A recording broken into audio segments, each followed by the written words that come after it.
बताया है, तो यूपी के मुख्यमंत्री योगी आदित्यनाथ क्या कुछ कहना है इसको लेकर, सुन लेते हैं। और स्वास्थ्य के क्षेत्र में तो आमूलचूल परिवर्तन करने के लिए राष्ट्रीय रोग नियंत्रण की दिशा से जिस प्रकार की कार्य योजना बनाई गई है, यह सभी अभिनंदनीय है। जल जीवन मिशन अब तक ग्रामीण क्षेत्र के लिए था,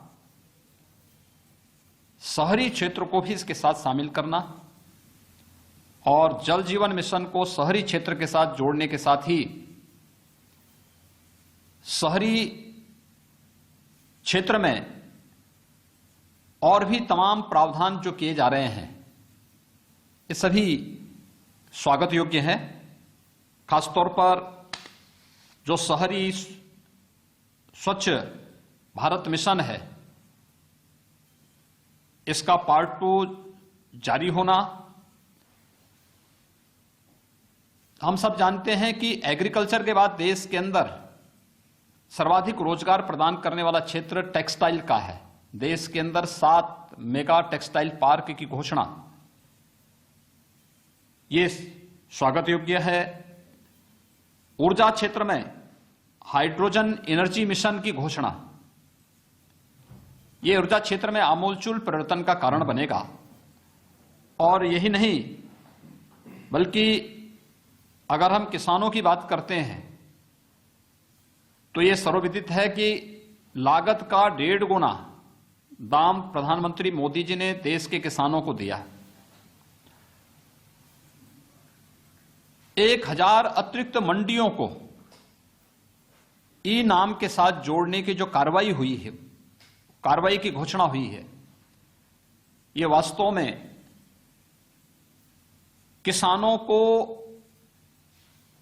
लागत का 1.5 गुना दाम देने की गारंटी का एक माध्यम बनेगा और एक बहुत महत्वपूर्ण और बहुत ही व्यावहारिक बजट आज प्रस्तुत किया गया है।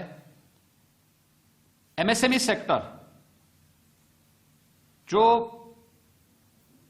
निवेश का ग्रोथ इंजन माना जाता है, इसके लिए विशेष प्रोत्साहन देना। और आज हमने पहली बार देखा है कि पेपरलेस बजट ही नहीं आया, बल्कि अब इस बजट में पेपरलेस बजट ने भारत के इतिहास का पहले पेपरलेस बजट ने डिजिटल जनगणना की भी घोषणा की है। यानी सारी चीजें अब डिजिटल फॉर्म में आ रही हैं। ये सुविधाजनक भी होगी और व्यवहारिक भी होती हुई दिखाई देंगी। इसमें किसी भी प्रकार की कोई धांधली की कोई गुंजाइश भी नहीं होगी और सही तथ्य और सही आंकड़े देश के सामने आते हुए दिखाई देंगे। मैं एक कोरोना कालखंड में एक विकासोन्मुख और व्यवहारिक बजट के लिए, जिसमें समाज के प्रत्येक तबके का ध्यान रखा गया है, आदरणीय प्रधानमंत्री जी का हृदय से आभार व्यक्त करता हूं। माननीय वित्त मंत्री जी को इस बजट के लिए हृदय से बधाई देता हूं और विश्वास व्यक्त करता हूं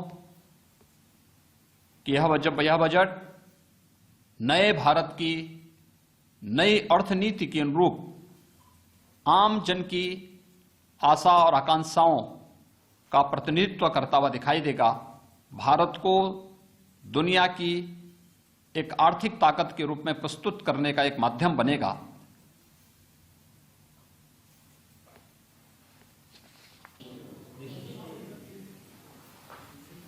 बजट में 100 सैनिक स्कूलों को राज्य सरकारों के साथ या पीपी मॉडल के साथ बनाने की घोषणा अत्यंत स्वागत योग्य है। इसके साथ ही शिक्षा के क्षेत्र में भी व्यापक परिवर्तन करने, अनुसूचित जाति के बच्चों के लिए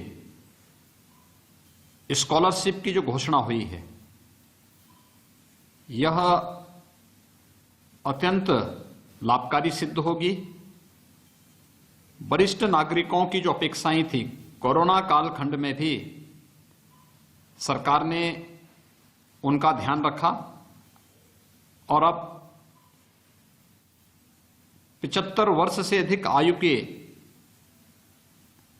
जो भी वरिष्ठ नागरिक हैं उनके पेंशन की आय में टैक्स से छूट देने की घोषणा भी स्वागत योग्य है।